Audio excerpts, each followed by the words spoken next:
السلام علیکم ورحمۃ اللہ وبرکاتہ۔ ناظرین، آپ دیکھ رہے ہیں فاتح اندلس سیریز کی ایپیسوڈ 7۔ ناظرین، ایپیسوڈ 6 میں آپ جان چکے ہیں کہ کیسے شہنشاہ رازرق ہرقل اعظم کے گنبد سے ڈر اور خوف کے ساتھ بھاگا اور پھر کیسے وہ 90,000 کا لشکر لے کر مسلمانوں کے خلاف جنگ کرنے کے لیے قرطبہ روانہ ہوا۔ ناظرین، ایپیسوڈ 6 میں آپ یہ بھی جان چکے ہیں کہ تدمیر کے لشکر سے اسماعیل اور بلقیس دونوں رات کے وقت فرار ہو گئے تھے اور تدمیر کے لشکر نے ان دونوں کی تلاش شروع کر دی تھی۔ جب یہ لوگ انہیں تلاش کرتے کرتے تھک گئے تب مجبور ہو کر روانہ ہوئے اور سیدھے قرطبہ کی طرف چل پڑے۔ درمیانی میدان کو طے کر کے وہ دریا وادی الکبیر پر پہنچے۔ اندلس میں دو ہی بڑے دریا ہیں، ایک ٹیگس اور دوسرا وادی الکبیر۔ انہوں نے وادی الکبیر کو عبور کیا اور اب قرطبہ کی طرف بڑھے۔ انہیں معلوم ہوا کہ رازرق 90,000 لشکر لے کر آ گیا ہے اور قرطبہ میں ہی مقیم ہے۔ چونکہ دریائے الکبیر سے قرطبہ کچھ دور نہیں، اس لیے یہ بھی جلد وہاں پہنچ گئے۔ شاہی لشکر شہر سے باہر خیمے ڈالے پڑا تھا۔ جہاں تک نظر جاتی خیموں کا ایک شہر آباد نظر آ رہا تھا۔ رازرق قرطبہ میں ٹھہرا ہوا تھا۔ تدمیر بھی لشکر کے کنارے پر جا کر ٹھہرا اور اپنے خیمے لگا دیے۔ اس کے آنے کی اطلاع قریب تمام سپاہیوں اور افسروں کو ہو گئی تھی۔ سب کو اس کی آمد سے خوشی ہوئی تھی۔ رازرق کو بھی معلوم ہو گیا۔ اشتیاق تھا اس عربی سے ملنے کا جس کے بارے میں تدمیر نے اپنے مراسلے میں لکھا تھا کہ اس نے ایک عرب آدمی کو گرفتار کر لیا ہے، مگر وہ سب سے زیادہ بلقیس کی دیدار کا اشتیاق رکھتا تھا۔ تدمیر کے آنے کی اطلاع ملتے ہی وہ اٹھ کھڑا ہوا اور چند افسروں کے ساتھ شہر کی طرف چل پڑا۔ اس کے باہر آتے ہی سارے لشکر میں ہلچل مچ گئی۔ سب ہوشیار اور مستعد ہو گئے۔ چونکہ یہ کسی کو خبر نہیں تھی کہ بادشاہ باہر کیوں آیا ہے، اس لیے کوئی یہ نہیں کہہ سکتا تھا کہ وہ لشکر میں کس طرف آئے گا، اور اس لیے تمام فضولیات چھوڑ چھاڑ کر استقبال کے لیے لوگ جمع ہو گئے۔ رازرق نے لشکر میں آتے ہی دریافت کیا کہ تدمیر کہاں ہے۔ ایک افسر نے رازرق کو اشارہ کر کے بتایا اور رازرق اس طرف روانہ ہو گیا۔ کسی نے تدمیر سے جا کر کہا کہ بادشاہ تمہاری طرف آ رہا ہے۔ وہ جلدی سے جنگی لباس پہن کر خیمے سے باہر نکلا اور بادشاہ کی طرف چل پڑا، لیکن اسے چلنے میں دیر ہو گئی اور ابھی وہ لشکر سے باہر ہی نکلا تھا کہ سامنے سے رازرق اور اس کے ساتھی گھوڑوں پر سوار آتے ہوئے نظر آئے۔ تدمیر وہیں کھڑا ہو گیا اور جب بادشاہ اس کے پاس آیا تو اس نے گھوڑے کی زین پر سجدے کی شان میں جھک کر سلام کیا۔ رازرق نے رک کر دریافت کیا اور کہا، کیا تمہارا مقابلہ پھر اس عجیب قوم سے نہیں ہوا جس کا تم نے اپنے مراسلے میں لکھا تھا؟ تدمیر، نہیں حضور، ہم شکست کھا کر بھاگے اور سیدھے یہاں آ پہنچے، دوبارہ مقابلہ نہیں ہوا۔ رازرق نے پھر تدمیر سے پوچھا، آخر وہ لوگ آئے کہاں سے ہیں؟ تدمیر کہنے لگا، حضور کوئی نہیں جانتا کہ وہ آسمان سے اترے ہیں، یہ زمین کے اندر سے نکلے ہیں۔ رازرق نے پھر پوچھا، کتنے لوگ ہیں وہ؟ تدمیر نے کہا، میں نے صحیح اندازہ تو نہیں لگایا، لیکن 7-8 ہزار سے زیادہ نہیں ہوں گے۔ رازرق نے مسکرا کر کہا، وہ بس اس قدر ہیں؟ تدمیر کہنے لگا، جی ہاں، لیکن وہ اتنے بھی بہت کافی ہیں۔ رازرق کہنے لگا، اس لیے کہ تم انہیں زیادہ بہادر سمجھتے ہو؟ تدمیر کہنے لگا، بہادر جہاں پناہ، میں نے آج تک ان سے زیادہ بہادر اور شجاع لوگ دیکھے ہی نہیں۔ رازرق کہنے لگا، کیا وہ خوب لڑتے ہیں؟ تدمیر کہنے لگا، ایسے لڑائی میں مشغول ہوتے ہیں جیسے کوئی کھیل کھیل رہے ہوں۔ رازرق کہنے لگا، گویا لڑائی کو تفریح سمجھتے ہیں۔ تدمیر کہنے لگا، یہی بات ہے حضور۔ رازرق نے پھر سوال کیا کہ وہ پیدل تھے یا سوار؟ تدمیر کہنے لگا، جہاں پناہ پیدل تھے، پر ہمارے گھوڑوں سے ذرا نہ ڈرے۔ رازرق کہنے لگا، اس جنگ میں تمہارے کتنے آدمی مارے گئے؟ تدمیر نے کہا، اس کا بھی حساب نہیں لگایا جا سکتا، مگر خیال ہے کہ 1200-1300 عیسائی مارے گئے ہیں۔ رازرق نے سوال کیا کہ ان کے کتنے آدمی مرے؟ تدمیر کہنے لگا، حضور وہ مرنا کہاں جانتے ہیں، وہ تو ایسی بلائیں ہیں کہ شاید موت بھی ان سے ڈرتی ہے، میں نے تو ایک کو بھی مرتے نہیں دیکھا۔ رازرق کہنے لگا، بہت عجیب بات ہے۔ تدمیر کہنے لگا، ان کی تمام باتیں عجیب تر ہیں۔ رازرق نے تدمیر سے پوچھا کہ تم نے ان کے ایک آدمی کو گرفتار کیا تھا؟ تدمیر کہنے لگا وہ بہت مشکل اور تدبیروں سے اس کو گرفتار کیا تھا۔ رازرق کہنے لگا شاید وہ تمہارے نرغے میں آ پھنسا تھا۔ تدمیر نے کہا جی ہاں، جب شکست ہوئی تو میں 50-60 آدمیوں کو ساتھ لے کر بھاگا اور اپنے خیمے میں پہنچا تاکہ بلقیس کو لے کر بھاگوں۔ رازرق کہنے لگا مگر اس عجیب قوم کے لوگوں نے تمہارا راستہ روک لیا۔ تدمیر کہنے لگا نہیں حضور، بلکہ ان کا ایک آدمی بلقیس کو لے کر خیمے سے باہر نکلا۔ رازرق گویا وہ بلقیس کو لے جانا چاہتا تھا۔ تدمیر کہنے لگا جی ہاں۔ رازرق کہنے لگا بلقیس؟ تدمیر وہ بھی اس کے ساتھ جانے پر آمادہ تھی۔ رازرق اچھا پھر کیا ہوا؟ تدمیر کہنے لگا جب ہم پہنچے تو وہ لڑنے مرنے پر تیار ہو گیا۔ رازرق انتہائی حیرت سے وہ تنہا اتنے آدمیوں کے مقابلے پر آمادہ ہو گیا؟ تدمیر کہنے لگا نہ صرف آمادہ ہو گیا بلکہ لڑنے لگا۔ رازرق کہنے لگا بہت تعجب کی بات ہے۔ تدمیر کہنے لگا حضور تعجب کی بات یہ ہے کہ اس نے اکیلے ہمارے 21 آدمیوں کو مار ڈالا۔ رازرق کہنے لگا پھر تو وہ واقعی بہادر ہیں۔ تدمیر کہنے لگا کمبخت خود زخمی تک نہ ہوا۔ رازرق نے پوچھا پھر تم نے اسے گرفتار کیسے کیا؟ تدمیر کہنے لگا میں نے بلقیس کو جا پکڑا۔ بلقیس نے چیخ ماری تو اس کی آواز سنتے ہی وہ بے قرار ہو گیا اور میری جانب لپکا اور جو لوگ حملہ کر رہے تھے ان کی طرف سے غافل ہو گیا۔ پھر سپاہیوں نے اسے دبوچ لیا۔ رازرق بہت خوب تدبیر کی تم نے، اچھا چلو میں اس کو دیکھنا چاہتا ہوں۔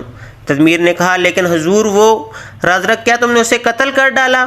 تدمیر نہیں جناب، بلکہ وہ غائب ہو گیا ہے۔ تدمیر نے سارا واقعہ سنایا لیکن ابھی بلقیس کے غائب ہونے کا نہیں بتایا۔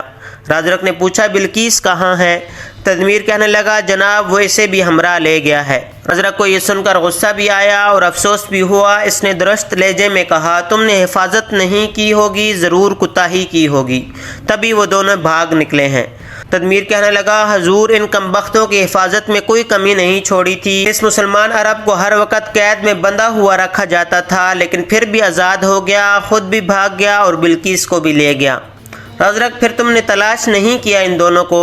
تدمیر کہنے لگا 3 روز سے برابر تلاش کرتے رہے مگر کہیں نہ پتہ چلا۔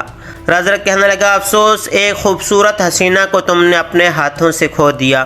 تدمیر کہنے لگا میں بے حد نادم ہوں حضور۔ رازرق نے ذرا جوش کے لہجے میں کہا سنو تدمیر، ان جنوں یا انسانوں کی مہم سے فارغ ہو کر تمہارا سب سے پہلا کام ہے کہ تم اس رشک حور کو تلاش کرو۔ تدمیر میں نے خود بھی یہی سوچ لیا ہے۔ رازرق اچھا کل ہی لشکر کو کوچ کا حکم دو۔ تدمیر کہنے لگا جیسے آپ کا حکم جہاں پناہ۔ رازرق واپس چلا گیا۔ تدمیر نے اپنے آدمی لشکر کے تمام افسروں کے پاس بھیج دیے اور شاہی حکم کی اطلاع دے دی۔ دوسرے روز ذرا دن چڑھے رازرق تمام لشکر کے ساتھ دریائے وادی الکبیر کی طرف روانہ ہوا۔ ناظرین دوسری طرف امامن اور اس کے ساتھ جانے والے مسلمان جو تدمیر کے تعاقب میں نکلے تھے وہ واپس آ گئے۔ انہوں نے وہ رات بے قرار اور فکر و تشویش کے عالم میں گزاری۔ جب صبح ہوئی تو انہوں نے تلاش کیا کہ وہ کون شخص تھا اور اس کا حلیہ کیا تھا۔ پہلے تو طارق بن زیاد نے امامن سے پوچھا کہ اس کا حلیہ کیا تھا مگر امامن نے کہہ دیا کہ وہ تمام عربوں کو ایک ہی طرح سمجھتا ہے، اس لیے وہ کوئی خاص نشانی نہیں بتا سکتا۔ اب سپاہیوں اور افسروں کی جانچ پڑتال شروع ہوئی۔ دوپہر کے وقت یہ معلوم ہوا کہ وہ اسماعیل تھے۔ اسماعیل 500 سپاہیوں پر افسر تھے۔ ان کا دستہ اس خیال میں تھا کہ شاید وہ سپہ سالار طارق بن زیاد کے پاس ہیں۔ سپہ سالار 2 افسروں کو نہایت تجربہ کار اور بہادر سمجھتے تھے۔ ان میں ایک مغیث رومی اور دوسرے اسماعیل تھے۔ جب طارق کو معلوم ہوا کہ تدمیر اسماعیل کو قید کر کے لے گیا ہے تو انہیں بڑا رنج ہوا اور انہوں نے امامن کو بلایا۔ جب وہ آ گیا تو اس سے دریافت کیا امامن کیا تم بتا سکتے ہو کہ تدمیر کس طرف بھاگ کر گیا ہوگا؟ امامن کہنے لگا نہیں حضور، میں کل سے اسے ہر جگہ تلاش کر آیا ہوں جہاں اس کے ہونے کی امید تھی مگر وہ کہیں نہیں ملا۔ طارق بن زیاد نے کہا کچھ خیال ہے کہ وہ کہاں بھاگ کر جا سکتا ہے؟ امامن کہنے لگا میرے خیال میں قرطبہ جائے گا۔ طارق بن زیاد نے پوچھا قرطبہ یہاں سے کتنی دور ہے؟ امامن کہنے لگا بہت دور ہے حضور۔ طارق بن زیاد راستے میں کون کون سے مشہور اور بڑے مقام ہیں؟ امامن کہنے لگا حضور الجزائر شیڈونا کے علاقے اسی راستے میں آتے ہیں۔ طارق کہنے لگا کیا اس طرف کوئی فوجی چھاونیاں بھی ہیں؟ امامن نے کہا نہیں حضور، اس طرف کوئی فوجیاں چھاونیاں نہیں ہیں۔ طارق بن زیاد نے کہا کیا اس طرف کوئی جنگجو آباد ہیں؟ امامن کہنے لگا حضور سارے عیسائی اگر جنگجو نہیں بھی تو خونخوار ضرور ہیں۔ طارق بن زیاد نے کہا تو وہ غالباً ہمارا مقابلہ کریں گے۔ امامن کہنے لگا آپ کا مقابلہ اندلس کے چپے چپے پر کیا جائے گا۔ طارق بن زیاد نے کہا مگر اس طرف کوئی سرحدی چوکی نہیں ہے۔ امامن کہنے لگا حضور اس طرف سمندر ہے، عیسائیوں کا خیال ہے کہ اس طرف سے کوئی دشمن کبھی حملہ آور نہیں ہو سکتا۔ طارق بن زیاد نے کہا مگر تدمیر یہاں کیوں تھا؟ امامن کہنے لگا بس اتفاق سمجھیں۔ طارق بن زیاد نے کہا اچھا اب ہم کو کس طرف چلنا چاہیے؟ امامن کہنے لگا قرطبہ کی طرف۔ طارق بن زیاد نے کہا ٹھیک ہے، یقیناً وہ قرطبہ سے ہو کر طلیطلہ جائے گا۔ طارق بن زیاد نے پھر امامن سے پوچھا کہ طلیطلہ اندلس کا دارالحکومت ہے؟ امامن کہنے لگا جی حضور۔ طارق بن زیاد نے کہا کیا قرطبہ میں کچھ زیادہ فوج رہتی ہے؟ امامن کہنے لگا نہیں کچھ زیادہ نہیں رہتی، مگر ان کے قلعے نہایت مضبوط ہیں۔ طارق بن زیاد نے کہا تم قلعہ میں داخل ہونے کا خفیہ راستہ جانتے ہو؟ امامن کہنے لگا مجھے معلوم نہیں، نہ ہی میں کہہ سکتا ہوں کہ کوئی خفیہ راستہ ہے یا نہیں۔ طارق بن زیاد نے امامن سے پوچھا کیا تم ہمارے ساتھ رہنا چاہتے ہو؟ تمہارا کیا ارادہ ہے؟ امامن کہنے لگا میں نے آپ کے دامن میں پناہ لی ہے، اب آپ کو چھوڑ کر کہاں جا سکتا ہوں؟ طارق بن زیاد نے کہا افسوس تمہاری بیٹی تمہارے ہاتھ سے نکل گئی۔ امامن نے کہا حماقت مجھ سے سرزد ہوئی ہے حضور۔ طارق بن زیاد نے کہا کیا حماقت؟ امامن کہنے لگا میں جلدی میں صرف ایک مسلمان کو لے گیا۔ طارق نے کہا بے شک غلطی ضرور ہوئی ہے، اگر تم کم از کم ایک دو مسلمان اور لے جاتے تو پھر تمہاری لڑکی بھی مل جاتی اور ہم ایک مسلمان کی گرفتاری کے صدمے سے بچ جاتے۔ امامن کہنے لگا یہ حماقت یا غلطی اس وجہ سے ہوئی کہ میں نے یہ سمجھ لیا تھا کہ خیمے خالی ہوں گے، اور چونکہ لڑائی ابھی ہو رہی تھی اس لیے توقع بھی نہ تھی کہ وہ اتنی جلدی شکست کھا کر بھاگ پڑیں گے۔ طارق بن زیاد نے کہا میرا یہ خیال ہے کہ تدمیر نے کہیں ان سے خوف کھا کر ان کو قتل نہ کر دیا ہو۔ پھر طارق بن زیاد گویا ہوئے۔ طارق بن زیاد نے کہا کہ میں ہر اس شخص کو مار ڈالوں گا جو وہاں موجود ہوگا جس نے بھی شیر دل اسماعیل کو قتل کیا ہوگا۔ امامن کہنے لگا حضور میری بیٹی۔ طارق نے کہا اگر اس کا بال بھی بیکا ہوا تو بھی ان کو نہیں چھوڑوں گا۔ اتنے میں لشکر کھانے سے فارغ ہو چکا تھا۔ طارق نے ایک روز بھی قیام کرنا مناسب نہ سمجھا۔ انہوں نے اسی وقت لشکر کو کوچ کا حکم دیا اور مجاہدین روانہ ہو گئے۔ چونکہ یہ لوگ جلد سے جلد قرطبہ پہنچنا چاہتے تھے اس لیے بہت کم قیام کرتے تھے اور زیادہ چلتے رہتے تھے، مگر قرطبہ کافی دور تھا اس لیے باوجود بہت سفر کرنے کے بھی ابھی بھی کافی فاصلہ باقی تھا۔ ادھر تدمیر کے شکست خوردہ فرار ہو جانے کی خبر الجزائر اور شیڈونا والوں کو مل گئی تھی۔ ان پر مجاہدین اسلام کا رعب طاری تھا اور وہ اسلامی لشکر کے آنے کا سن کر بھاگ پڑے تھے۔ آبادیاں ویران، بستیاں خالی اور سنسان ہو گئی تھیں۔ مسلمان جس بستی سے گزرے اسے خالی اور ویران پایا۔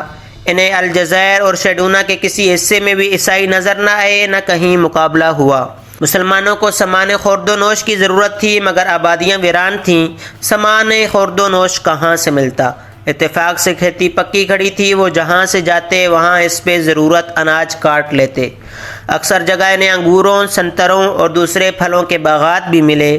الجزائر کے بعد انہوں نے شیڈونا کے ملحقہ علاقوں پر قبضہ کر لیا اور اب شہر سے آگے بڑھ کر لا جھنڈا جھیل کے قریب پہنچے۔ 28 رمضان المبارک 92 ہجری بمطابق 711 عیسوی کو مسلمان اس جھیل کے متصل ایک چھوٹی سی ندی کے کنارے پر پہنچے۔ مسلمانوں نے دیکھا کہ عیسائیوں کا ٹڈی دل لشکر کئی میل تک گرد و نواح میں پڑا ہوا ہے۔ جہاں تک نظر جاتی خیموں کی قطاریں نظر آتی۔ مسلمان اس عظیم الشان لشکر کو دیکھ کر چپ سے رہ گئے۔ طارق بن زیاد سمجھ گئے اور انہوں نے فرمایا مسلمانوں کیا میں یہ سمجھ لوں کہ تم عیسائیوں کو دیکھ کر گھبرا گئے ہو؟ لیکن میرا دل اس بات کو تسلیم نہیں کرتا کہ تم ان لوگوں کی اولاد ہو جنہوں نے ملک شام کی حکومت کا تختہ الٹ دیا تھا اور ایرانی سلطنت کو پارا پارا کر دیا تھا۔ طارق بن زیاد نے کہا یہ لشکر کچھ زیادہ نہیں ہے، زیادہ سے زیادہ 1 لاکھ ہوگا، تم 6000 ہو، 6 لاکھ عیسائیوں کے لیے کافی ہو۔ اللہ کو یاد کرو، اس کی عبادت کرو، وہ تمہاری مدد کرے گا، انشاءاللہ تم فتح یاب ہوگے۔ مسلمانوں پر طارق کی اس مختصر سی تقریر کا بہت اثر ہوا اور ان کے دل میں جوش کا دریا امڈ آیا۔ وہ بھی ندی کے کنارے پر مقیم ہو گئے۔ ان کے پاس خیمے تھے جو انہوں نے تدمیر کے لشکر کو شکست دے کر حاصل کیے تھے۔ اگرچہ خیمے تھوڑے تھے مگر طارق نے ایسے طریقے سے نصب کرائے کہ دور تک پھیل گئے اور مسلمانوں کا لشکر 4 گنا معلوم ہونے لگا۔ عیسائیوں نے مسلمانوں کے لشکر کو دیکھ لیا تھا اور وہ انہیں تھوڑے سمجھ کر بہت خوش ہوئے۔ انہوں نے یقین کر لیا کہ جنگ ہوتے ہی مسلمانوں کا خاتمہ کر ڈالیں گے۔ رات مسلمانوں نے بڑی بے چینی سے بسر کی۔ ان کا خیال تھا کہ عیسائی رات کو میدان جنگ میں نکلیں گے، لیکن وہ نہ نکلے، لہٰذا مسلمان بھی کمین گاہ میں مقیم رہے۔ رات کو عید کا چاند نظر آ گیا، مگر یہاں انہیں عید کی خوشی ایسے نہ تھی جیسے اپنے وطن میں ہوتی تھی۔ صبح ہوئی، انہوں نے عید کی نماز ادا کی۔ اس روز عیسائی صف بستہ نہ ہوئے۔ مسلمانوں نے بھی میدان جنگ میں صف بستہ ہونا ضروری نہیں سمجھا، لیکن عیسائیوں کے میدان میں نہ آنے سے طارق بن زیاد نے یہ سمجھ لیا کہ وہ کسی اور لشکر کا انتظار کر رہا ہے۔ اتفاق سے اسی روز عصر کے بعد مسلمانوں کی جانب سے گرد و غبار اٹھا۔ مسلمانوں نے سمجھ لیا کہ یہی وہ لشکر ہے جس کے آنے کا عیسائی انتظار کر رہے ہیں۔ مسلمان ان کا مقابلہ کرنے کے لیے تیار ہو گئے۔ تھوڑی ہی دیر میں غبار چھٹ گیا اور آنے والوں کی صورتیں اور لباس نظر آنے لگے۔ یہ سب پیدل تھے اور عربوں کا لباس پہنے ہوئے تھے۔ مسلمان ان کو دیکھ کر خوش ہوئے اور انہوں نے اللہ اکبر کا پرزور نعرہ لگایا۔ جب وہ قریب آئے تو وہ تمام مسلمان تھے۔ وہ تمام مسلمانوں سے بغل گیر ہو گئے۔ طارق بن زیاد اور ان کے ساتھیوں کو معلوم ہوا کہ یہ لشکر موسیٰ بن نصیر نے ان کی مدد کے لیے بھیجا ہے۔ یہ لشکر 5000 تھا۔